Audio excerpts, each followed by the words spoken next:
think we'll go ahead. Okay, we'll go ahead and get started.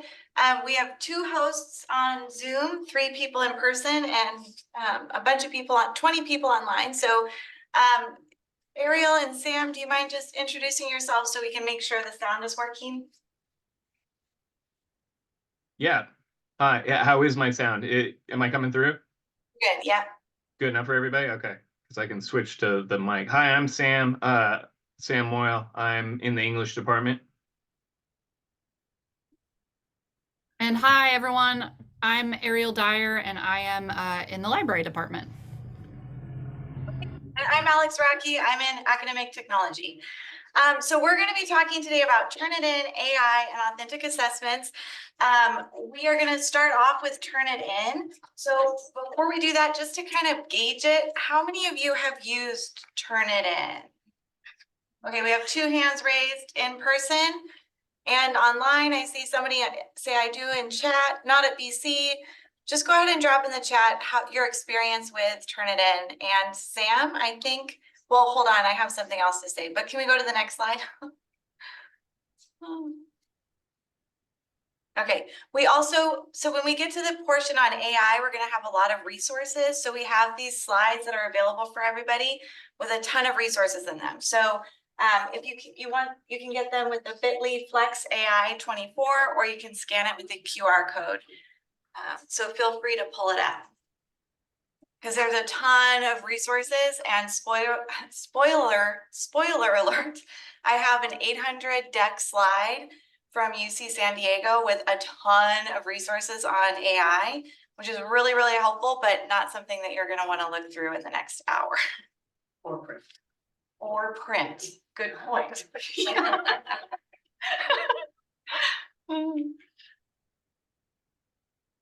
So we're just letting some folks get the bit.ly up here.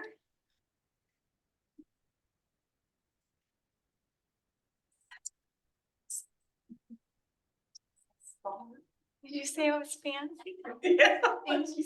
I'm so happy you're here. That's so simple. You're so nice. Okay. So let's go to the next slide and we'll do our quick overview of what we're going to talk about today. So we're going to have 4 pieces. So Sam's going to share with us kind of a tutorial on Turnitin, some of his tips and tricks that he's learned. And then we're going to be doing a preventing plagiarism section. That's where I'll be talking about. And then Ariel will talk about responding to plagiarism. And then we want to have a lot of time at the end for the deep dive and the Q&A, where we can kind of workshop and share strategies with each other. And we can also deep dive into Turnitin. So it'll be whatever everybody feels is best suited to their needs. So we'll go ahead and Sam, let's have you take it away with Turnitin. All right. Thank you. Let's see. Let me share the right screen here.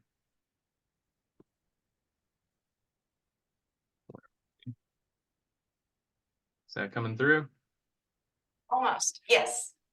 Yeah. Okay. So I'm on an assignment page. Basically, I'm going to go over how to activate, how to use Turnitin with Canvas specifically, but you can use it outside of Canvas too. So we'll go over that also, just in case for some reason you don't want to use it attached to an assignment. There's 2 ways to kick things off with Turnitin on Canvas, and everything that's listed here, all of these instructions, I have in a handout that I'll upload to chat by the end of things here. You know, it's not the best. It's a bit of a walkthrough. It's not like there's pictures or anything like that, but you can find all of this information online pretty easily. This is all self-taught, so, you know, for better or worse. We'll see how things go. But you're going to start at assignments if you're on Canvas, and there's 2 ways to do this. One, you could just start a new assignment, and when you start that new assignment, right away, go to the area we're going to be dealing with, which is submission type and an external tool. But I'm going to go back to the assignment that I already have made here, all the way at the bottom of this shell, or at this section rather. So the first thing you're going to want to do is have an assignment going. You're either starting one or one exists. If one exists already, you just go to edit. You're going to want to scroll down till you're under the assignment content area to submission type. And when it comes to submission type, you're going to want external tool. From external tool, this window opens here. And the easiest way to do this is to just go to find. And let me turn on my timer to make sure I don't go over. From here, you're just scrolling down till you get to Turnitin. There's only one Turnitin here. It's Turnitin LTI. I don't even know what the LTI is for, but that's what works. So now that's there. Oh, one thing I'll mention too, I was forgetting to do this at first. Once you find it, clicking it here is not enough. Make sure to click select, of course. Once we're at this point, you've got the external tool, Turnitin attached to the assignment. It's going to be the receptacle now for the assignment. I go ahead and I press save. And now if I scroll down, you're going to see this assignment inbox area. This is where the students will turn in their assignments, and also where you will find the assignments if you want to look over them and Turnitin. It's got its own options panel. You can rearrange whatever the start dates, the due dates, and feedback release dates are, and there's deeper settings as well. I'm not going to go too deep into all the settings because I only half understand these. It's complicated stuff getting in and tooling around with it, but this is the most basic, getting Canvas or Turnitin onto an assignment page in Canvas. So Sam, can I just ask one quick question? Yes. Do you like to have the option where students can see their similarity report checked on? Yes, thank you. Yeah. You can. So if we're going back to the settings, again, you're going up to the cog. And so we've got the submission settings. I go for standard paper repository too. This means that the assignments are still going to be put into the Canvas bank as usual for grading, so that you can go through and do the speed grader approach to things. But let's see, where do we have?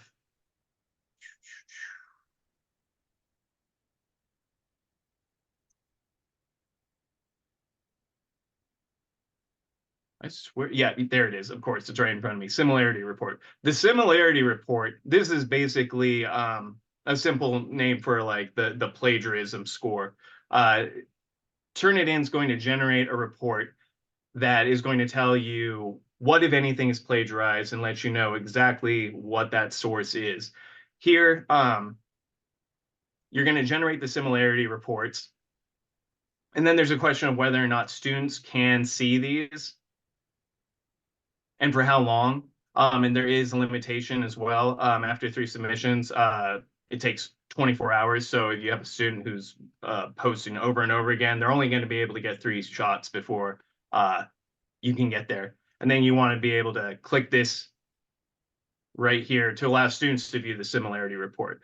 I think that matters more if and when AI detection is enabled in Turnitin, because the thing is the student shouldn't be plagiarizing at all, so they should expect not to find any plagiarism. Hopefully they're not turning in something plagiarized and then just using Turnitin to check whether or not it discovered that they were plagiarizing. So a lot of options there. These are the basics. This is just how you get it into the assignment. You can go to the assignment inbox right here. One of the unfortunate things about how this works is using the test student account that you might use in order to understand an assignment from the student side better does not allow you to turn anything in through Turnitin. So it's hard to understand what the student experience is on their side unless you've got a confederate to work with who you can submit an assignment to on an assignment page that has Turnitin. So I'm just going to leave the student view now. And you've seen that you can't really see things as the test student. But what I'll do is I'll go ahead and jump on over to Professor Rocky's practice site where I have turned in an assignment in the past, so we can get an idea of what it looks like on the student side. Scroll down. Very messy. All right, so this is what it's going to look like on the student side. And it's essentially what it looks like for the instructor as well. Everything that's highlighted is potentially plagiarism of some sort, right? This example doesn't have much going on in terms of plagiarism. I think this was more of an AI test, so there was a lot of AI writing in this that we were looking at. But you know, obvious things are flagged here, but you can actually get those obvious things weeded out of your search. You have a lot of options over here, but the gist of it is you're going to get a list of everything that it matches something else online by going to this side panel, and it will give you the exact source, whatever it might be. I've got a more robust example we'll get into in a second as well. But before we go on, before I go explore Turnitin outside of Canvas, where we'll see that more robust example, are there any questions coming up right away? We have a question here. Lisa, go for it. So earlier you said the student could submit 3 assignments before it locks them out for 24 hours. So if a student submits assignment number 2, is the similarity index going to be higher if does it compare assignment 1 to assignment 2, and then it would give you a similar index even though it's the same student's work? I might answer this wrong. I'm not sure if I'm understanding 100%, but what I can tell you is that if a student resubmits work through Turnitin, the last submission won't be there anymore. Unlike in Canvas, where you'll have the prior submissions in a dropdown, Turnitin doesn't work that way. In fact, it can get a little messy. I still am trying to understand certain things from the student side, where the due dates are concerned. For instance, if the due date's not set right, you can't have late submissions easily, or there's some issues where you might have to delete a student submission so that they can submit again. I've run into that, but I've also run into instances where the students didn't need to do that. So I'm still trying to figure out what the difference is between a situation where a student can resubmit and when a student needs you to delete a submission so that they can resubmit. Because obviously we don't want to be doing that. It's just a time drain unnecessarily. What I found, and it's really annoying. First of all, when they resubmit, it deletes all the comments or the feedback you've given them the original document, which is really frustrating, and they lose the submission. I haven't, because I let them submit as many times as they want. I don't have that restriction. The restriction is you have to change the due date on Canvas for them to be able to resubmit. You can't just open it for one student. So then you have the issue that the whole class sees, oh my goodness, the due date has changed. So I'm really struggling with incorporating it enough. So maybe I need to hear about using it outside of Canvas, but I do want to use it. But between the fact that it eats everything all the feedback you've given them, and I don't know of a way to download that either. There's several issues like that with Turnitin. It could be better integrated for sure. And I guess maybe we just need to lobby them and let them know for the little things we're looking for so that they can improve it. For instance, too, now with Canvas, you can submit things for students. I don't know when or why one might want to do that or need to do that, but if Turnitin is the receptacle, then you can't submit things for students. So, Can I ask you a quick question? If you assign the assignment, if you change the due date and you assign it just to one student, does that work in Turnitin? It seems like Professor Black saying no. I don't know. I can't remember exactly. It was so touch and go every time something happened, right? I've tried. It failed for me.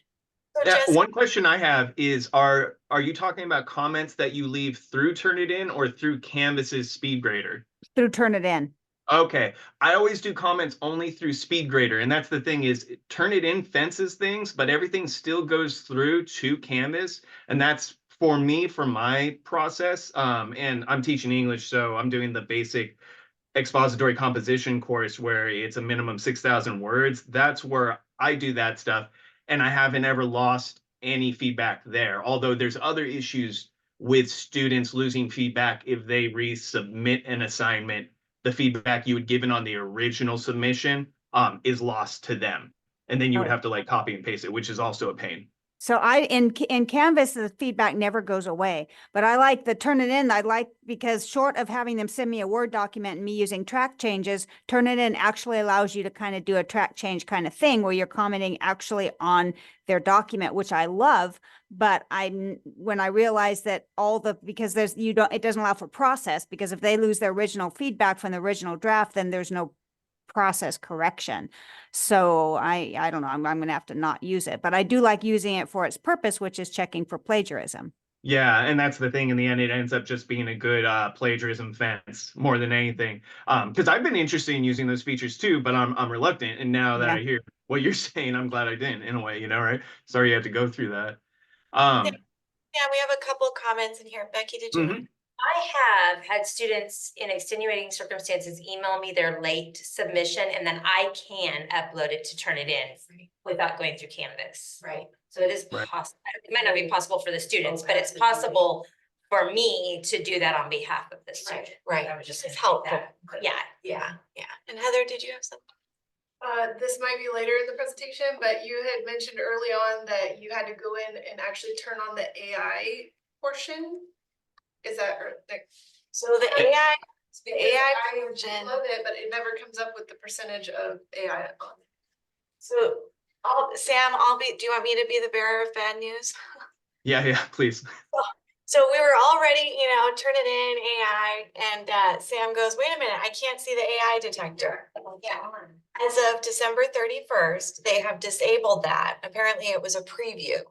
And so as an institution, you have to subscribe or get a license to that specific portion of Turnitin. So are we doing that? Well, yeah, okay, so we will, I mean, that's above I'm not, I don't know, but that's what happened. And so I think that there will be discussions about that with people there are some limitations of it and there are some concerns that I think may hinder people wanting to get it. But I also think that this is an important space to be able to share if you've used it in the past, how you've used it, how it will impact your job not to have it. And so I can relay that to the people that make decisions. Jessica's Yeah. got a hand up online. Yeah. So the way I use it okay, so I know I can tell when I set my beady little eyes on their writing if they are plagiarizing or using AI.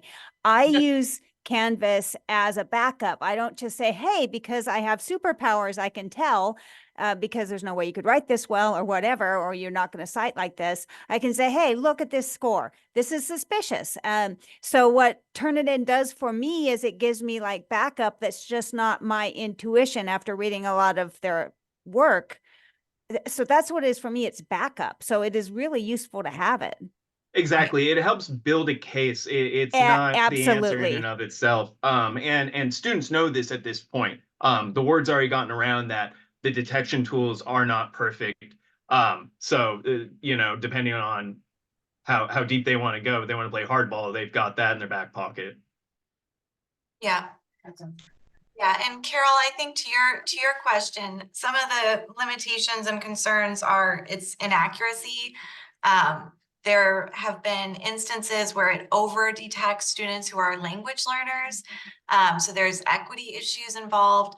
But I think that, as Jessica said, it's not necessarily going to be reliable enough to be used as a sole detector, but I can see how it would make sense to use it as a backup, a confirmation, because you have the best sense of your students and who they are and what their writing is usually like. So, yeah, it's hard to detect robots with robots, I think.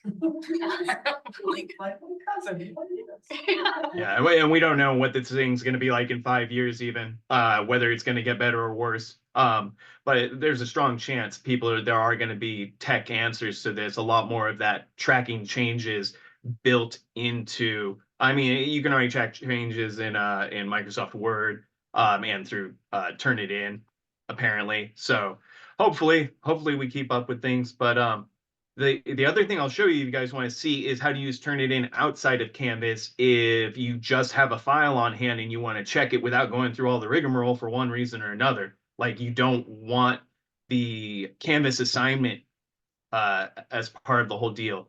And this is another one that I kind of just like jerry-rigged. I discovered this on my own. I just went over to the Turnitin website one day, turnitin.com, and I went to log in.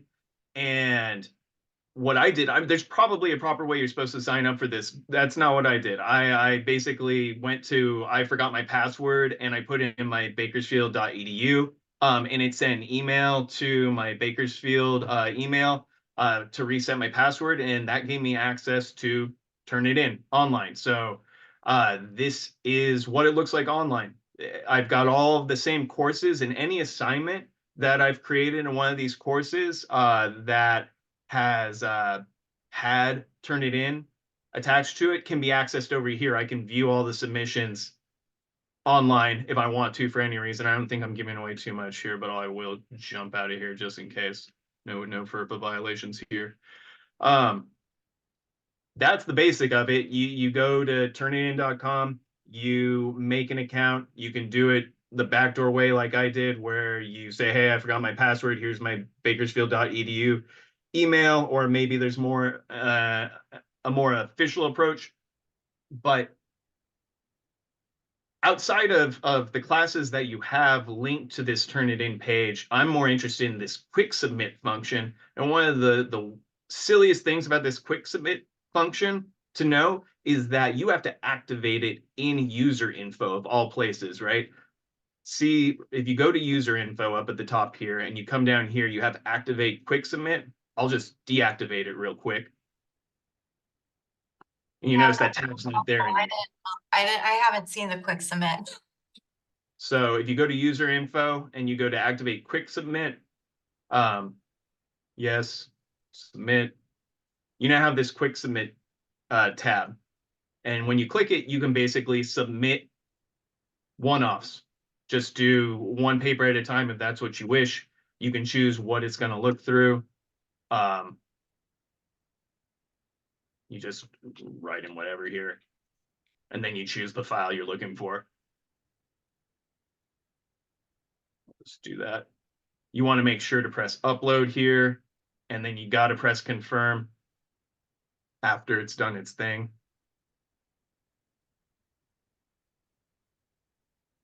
And then I always just go up to quick submit right after this. I feel like I get lost in buttons real fast, so just go there. I know I named that thing G, right? Here's that. So we can just go and we can look at things. And this is, again, this is how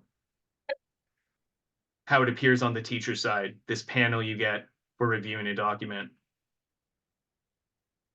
And I do have one example that's, I believe, got a little more going on in terms of plagiarism, but that's the simple, that's the best and easiest way I know of to submit one assignment at a time if you're looking for plagiarism on just one late submission or something like that, and you don't want to have to play around with Canvas.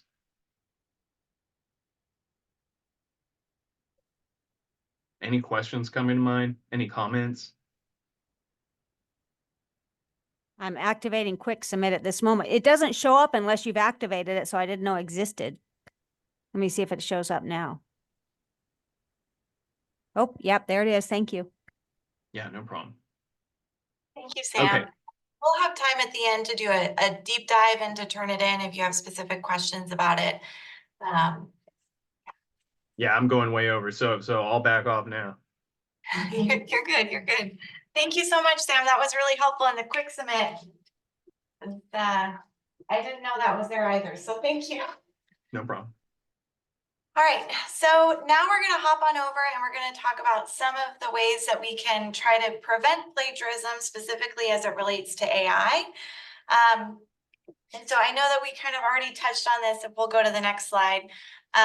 We already touched a little bit on the issues with Turnitin AI detection, and other campuses turning off that feature for their institutions.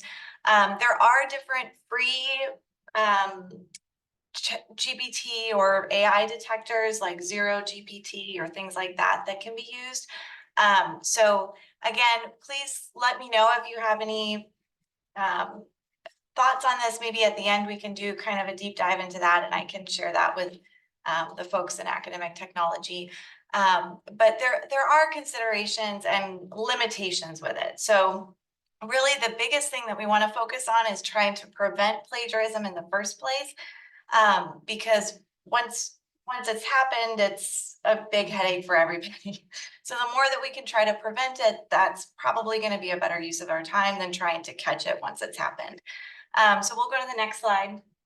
So when we think about prevention, next slide. There's really three things that I want to focus on. So the first is clarity, the second is connection, and then the third are authentic assessments. So I'll go through each of these, and I have resources that you all can use to kind of prompt this later. And actually, if I can, I'll share my screen because I want to pull up and walk you all through these the different resources that I have. Okay, so thank you. Okay, so when we think about clarity, there's a lot that we can do in our syllabus or different statements to students to make sure that we have a really clear expectation about what effective AI use looks like in our class. So I'm just going to go through these really quickly, pull them up and walk you through it, but feel free to refer to these links later. We do have, if you haven't seen it before, Academic Integrity does have some sample syllabus statements that you can use, and they have sample AI statements as well. The thing that's helpful about this is that they have different examples of what you can do based on how you want students to be using AI in your class. So if you want no use at all, they have an example statement of what that looks like. If you want to allow any and all use, they have an example statement of that. And then they also have some sample statements of what some use would look like.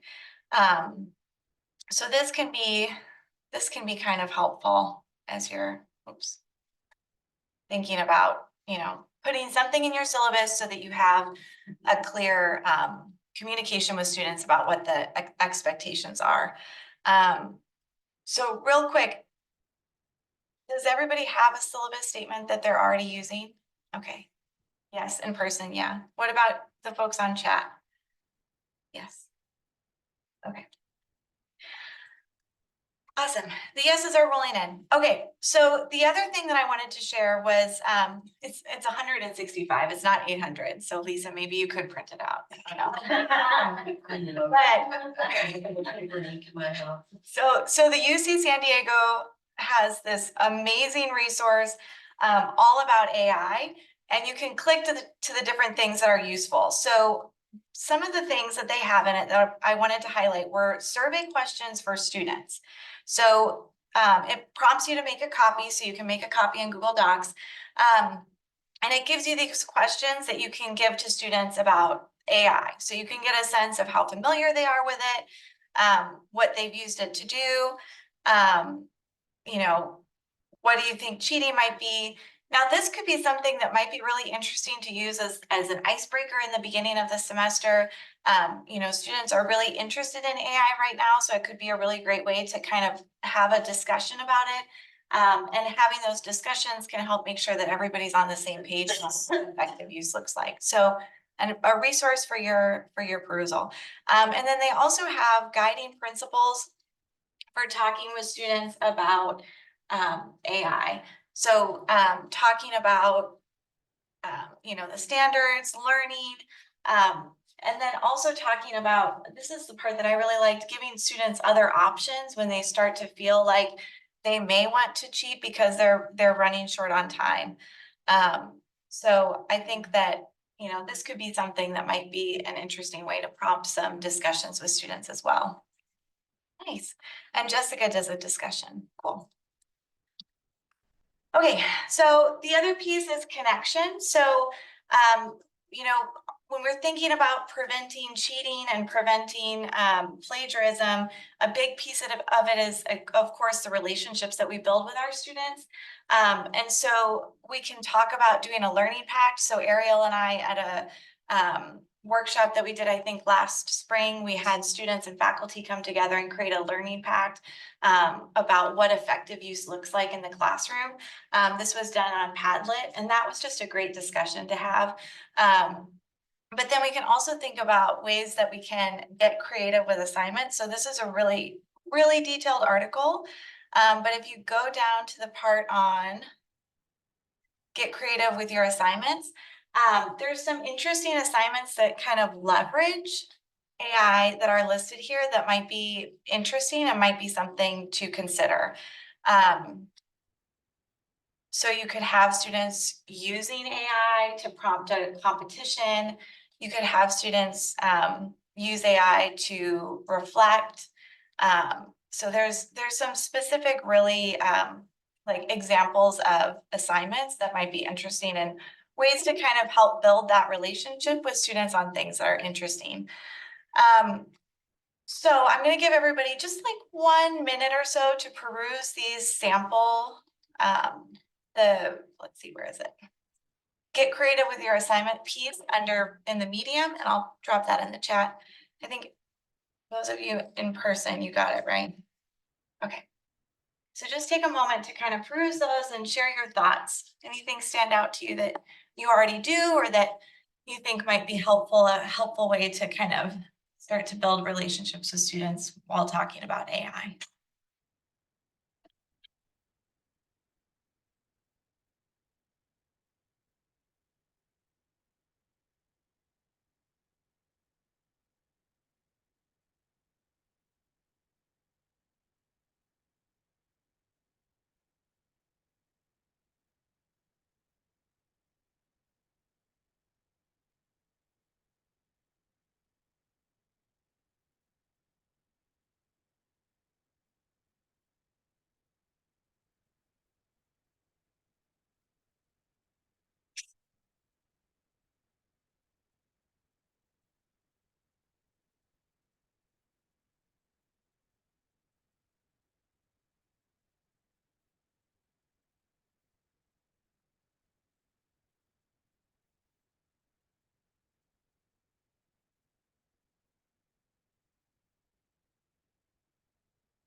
All right, any thoughts? What stands out?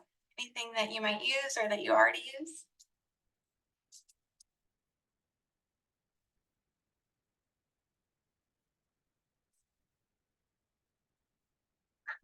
Naomi says 1 through 4 make her cringe. Thank you. And 5 through 7. You like and use 5 through 7. Nice. So mind maps, debates, or videos or podcasts.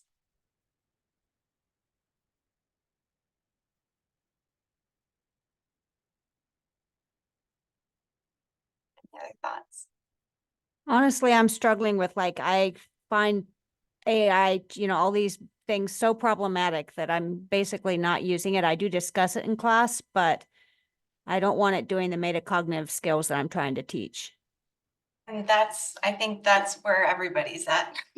We don't want it to be doing the important skills we want our students to be getting from our classes. As much as I don't love 1 through 4, this is our reality. So it's kind of nice to read these options of ways to have students still critically evaluate what they might be doing that we're not, because I catch some, but how many am I not catching? Right, right. So I don't know. It's weird. It's this weird. And it's also a weird time, right? It's barely a year old. It's been very disruptive. And everybody's still trying to navigate what this means, both within our classes, but also long-term. What does this mean? What kind of future are we preparing our students for? And I don't think that there's any right answer, but I think that there's you know, the more that we focus on what we want our students to learn, our student learning outcomes, I think that's a good guiding post for integrating AI in ways that doesn't take away from their learning. Carol, I saw your hand up. Yeah, I don't understand why we would incorporate AI into writing assignments when writing is thinking. And what we want to do is train them to think, and every bit of writing that they do helps their thinking. So to say, oh, go use this instead, or, you know, yeah, I understand that it's here. I understand that it's a problem, but it's like telling them it's okay to use someone else's brain, even if it's a machine brain, rather than their own brain. And I don't want to do that. Yep. And I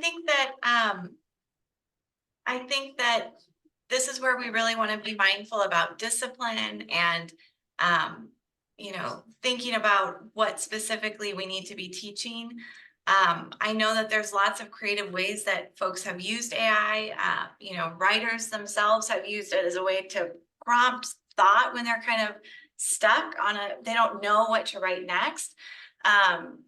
So I think that it's kind of a chance to explore and see what works, what can help our students be more successful in our classes. Yeah. So I teach business, Carol, and it's rampant throughout the business industry. They're using it right and left. And so one assignment that I've been thinking about is, you know, when you maybe write a heated email and you pop it into GPT chat and say, you know, tone it down, use more positive. So it kind of has your thoughts, but then changes it. And I feel like if we don't teach the correct way to use it, then it's not going to be used effectively or abused, I guess. Yeah, I can see how in business it is a time saver for the number of reports that people have to generate in business, rather than having to generate it from your own brain yourself every time. I teach intro to film, and what I'm asking them is for their opinions on films. And when I get something that's written sideways to my question, then I know it's either plagiarism or it's AI. And I can catch plagiarism easily because you just drop it into Google and then there it is. But catching AI has been problematic. I got an entire final paper written sideways to the questions, and I have several AI detectors that said this is AI, but when I turned it into Nikki, he said no, Turnitin says this is not AI. And I know it is. So I wonder why they pulled the Turnitin AI function. I wonder if it was because it doesn't work. You know, Carol, that's very possible because if you listen to Turnitin talk about their AI detector, the accuracy of it is not, they are nowhere near saying that this is something accurate and dependable.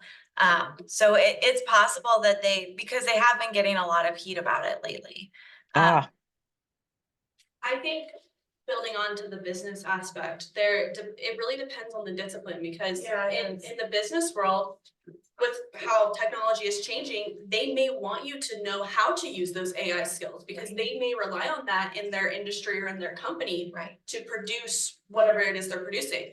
I'm a computer science undergrad. I mean, we're heading that way in general. So just depending on the discipline, I understand with something like film studies or English, what you guys are getting at for sure.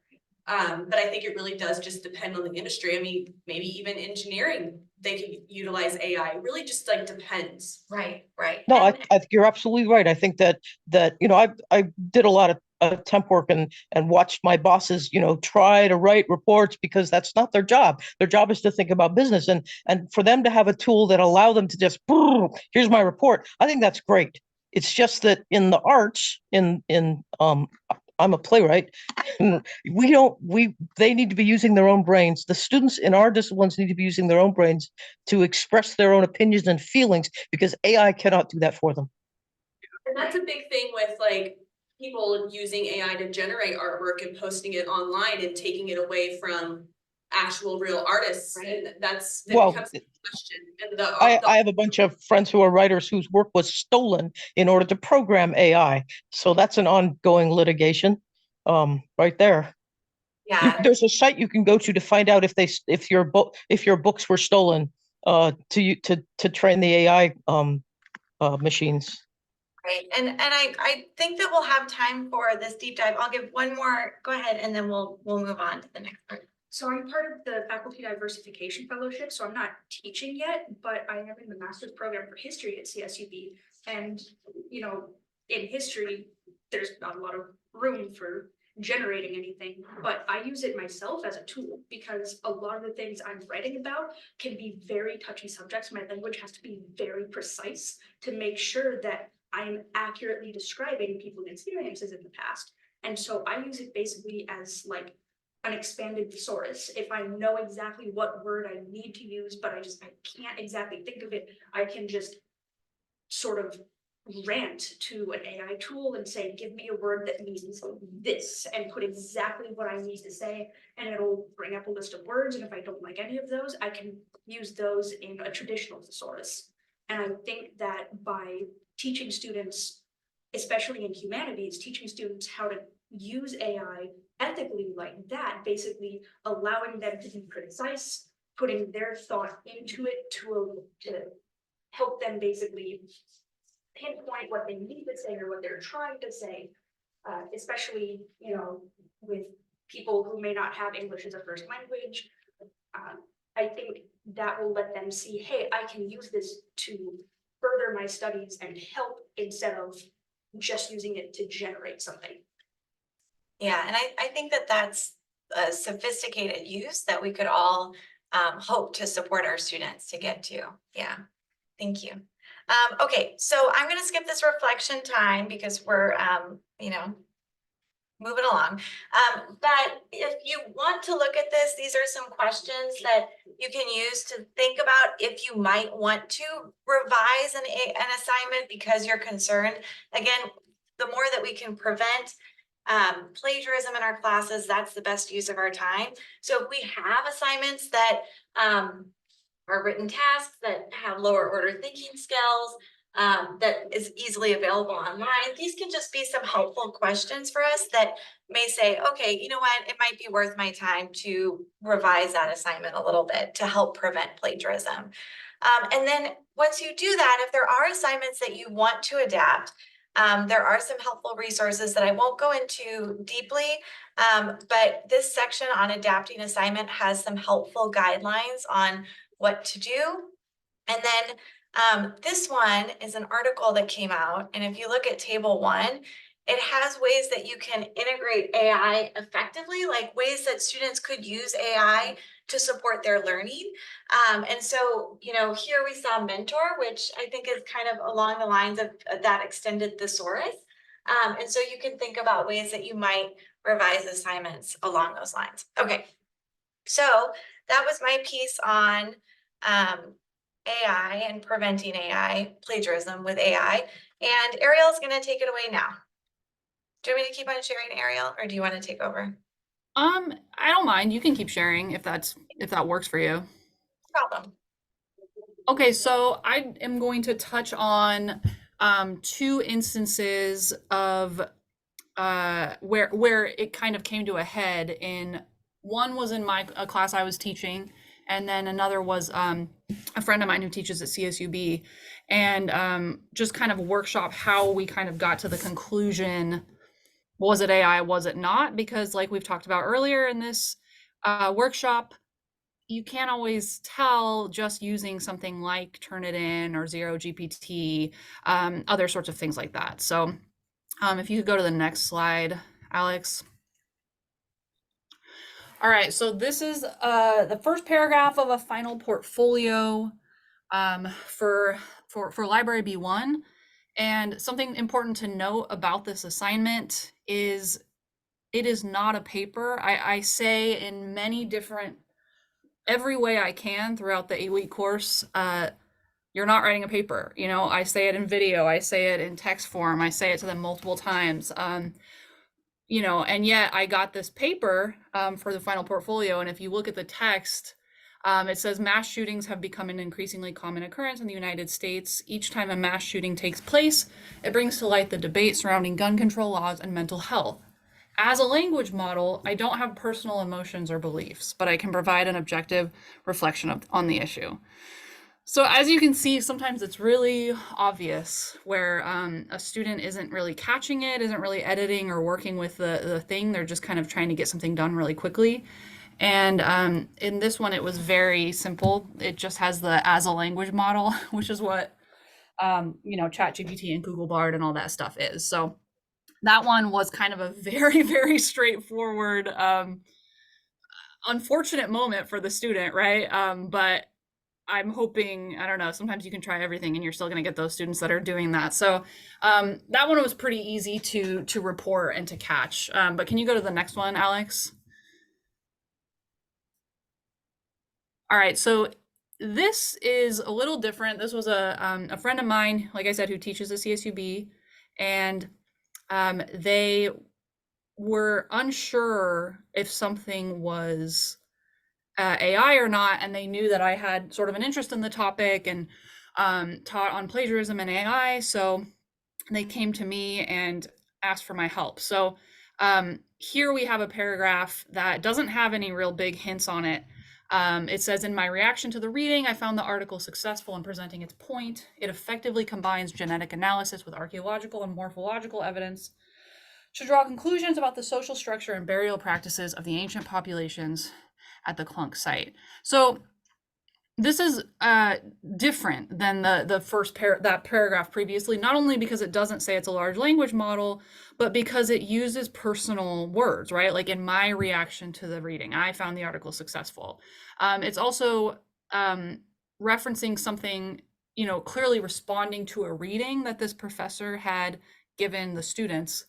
And one of the reasons they had reached out to me is because they took their assignment prompt and put it into ChatGPT to see if they could generate something. And it didn't work. ChatGPT didn't have that particular reading that the professor had assigned in its database. But it still didn't sound like the student's writing. You know, this was later into the semester. And so what we ended up finding is that they weren't using ChatGPT at all, but they were using Google Bard. So that's another thing to be aware of, is sometimes you can try to plug into different large language models, but you have to understand that each of them are working off a different data set. So it's kind of really hard to catch. I mean, you can catch it after the fact, but using something simple like Turnitin, that's like one tool in your arsenal of how to detect and how to sort of prevent it from happening. So it takes a second, and when you have a lot of students, you don't have a lot of time to really do a deep dive like that.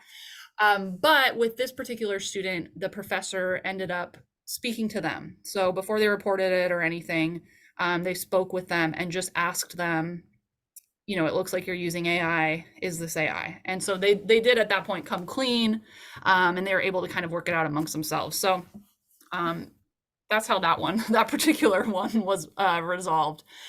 If you go to the next slide though, Alex, I want to touch a little on, you know, I think prevention is going to be easier than, again, because of the time constraint of how many classes you're teaching and how many assignments you're grading, of catching it after the fact. And so, you know, Alex has already shared a lot of ways to do that. Another one is that the BC Library, we have our research workshops, and one of them is on plagiarism. And I happen to teach that one and have heavily retooled it since the introduction of ChatGPT into the world. So it's very different. We talk a little about the concepts of, you know, how to cite, but we also talk about AI and large language models, and you know, why you shouldn't be using them to take shortcuts. We talk about healthy shortcuts instead. So that's definitely a way to, if you don't have the time in your class, you know, to schedule to really get into it too much, you can also pass the baton off a little bit to the library workshop or to other resources like that. Awesome. Thanks, Ariel. Yeah. All right. So now we get to do our Q&A, deep dive, all that good stuff. So if you would like to do, who would like to do a deeper dive into Turnitin? Anybody in here? Okay. Are we seeing folks on Zoom that would like to do a deeper dive into Turnitin? We can put you in a breakout room, so you won't have to be with everybody. Okay.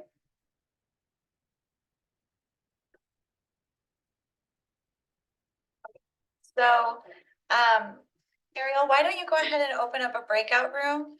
And it looks like Gloria wants to do a deeper dive of Turnitin. So Sam will be in that breakout room. And anybody that is interested, you aren't, right? People face to face. Okay, that's convenient because I couldn't figure out how to get you in a breakout room. Okay, so anybody that wants to do that on Zoom, please join Sam in the breakout room. And everybody else, I think let's just talk about AI and let's share our experiences. So let's go back to this. Okay, so yes. And can I say, if anyone needs help getting into the breakout room, I created one that you can just hop into, but if you don't know how to do that, just hit me up in the chat and I can assign you to it. Yeah. My question is there anybody present or online that teaches a different language class, like Spanish or French or something? I teach a medical terminology class, and one of the things that I have the students do is they write a scenario about a medical issue in layman's terms, and then they rewrite it using medical terms so that I can see if they can apply what they're learning. And I'm afraid that AI is doing it for them. So I'm curious if there's someone that teaches another language class and if they have a workaround that I could steal, borrow, or beg. Plagiarize. Plagiarize. And do we have any folks teaching a different language here?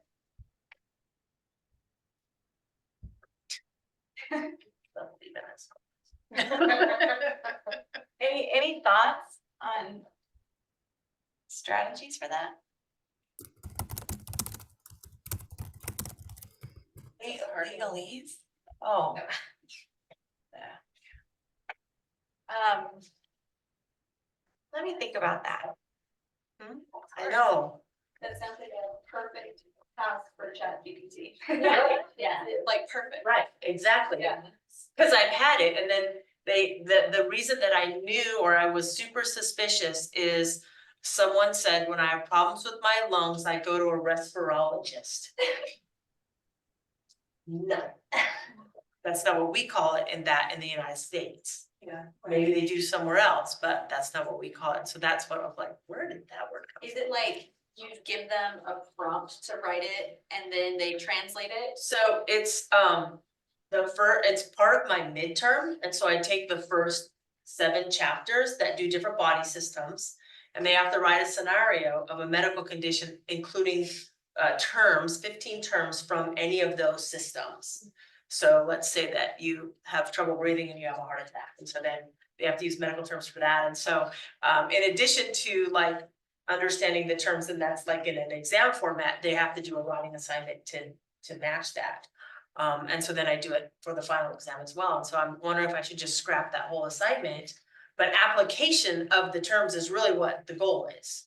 Right. I don't know if it would be So what, to do like a fill in the blank almost instead, because then they can't physically write it and have ChatGPT translate it, but it's more like they're still filling in that concept, but it's not. Yeah, the exams have that in them. Okay. Yeah. Yeah. But you want could you them to- do one section of your exam as a video response where they have to say it instead of write it?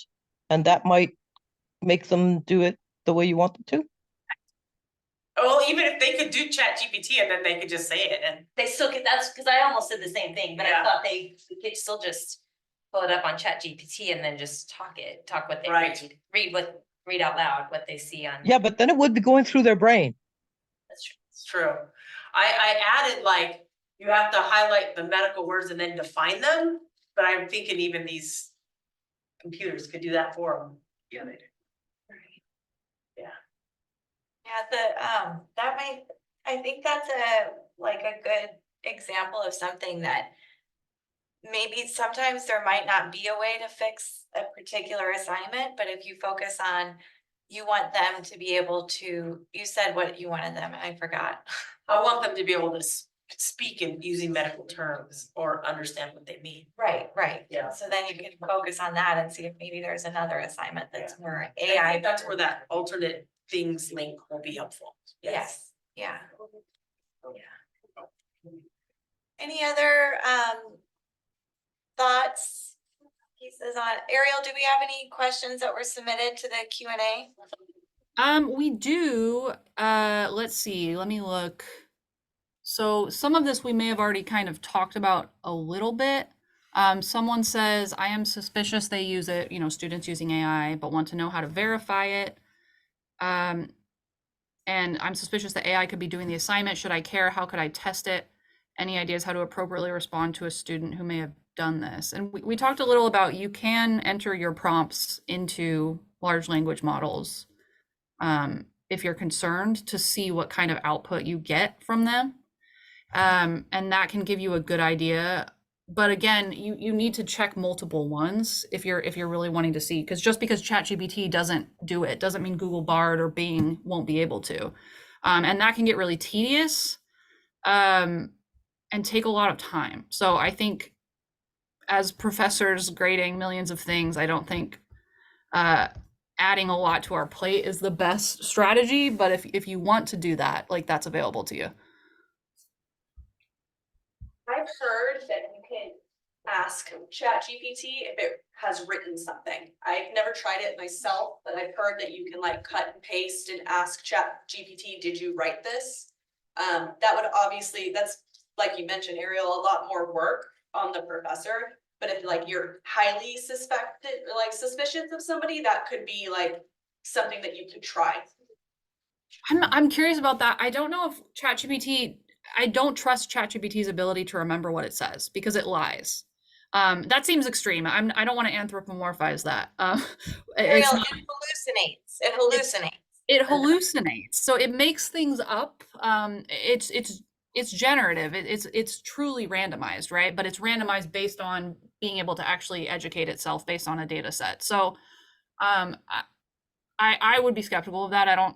It might tell you yes, it might tell you no, and you have no way of knowing if either of that is real. Yeah, I haven't tried it myself, so I wasn't sure. I've just heard that it could, but I hear that, it stores everything that it generates. So it has access to that at some point, but whether or not the front end user can access that is kind of the question. Like you guys are mentioning, it's the same conversation or same user. It would probably be a privacy concern if you could access things that other people have inputted into ChatGPT. So that makes sense. Right. Someone in the Q&A, Daniel says, can AI be used to create an APA outline? I can, let's see. I can share, Alex, can I share my screen and I'll ask ChatGPT? Yeah, go ahead. And Heather, and we have a question in real life. Okay, great. Is there a fake life? I actually showed up. What, create an APA outline on what? Can someone give me a topic or? So do you mean by APA outline, do you mean like a research paper outline? Yeah, that's my guess. I don't know if someone wants to elaborate in the chat. I can do it live and it'll give us.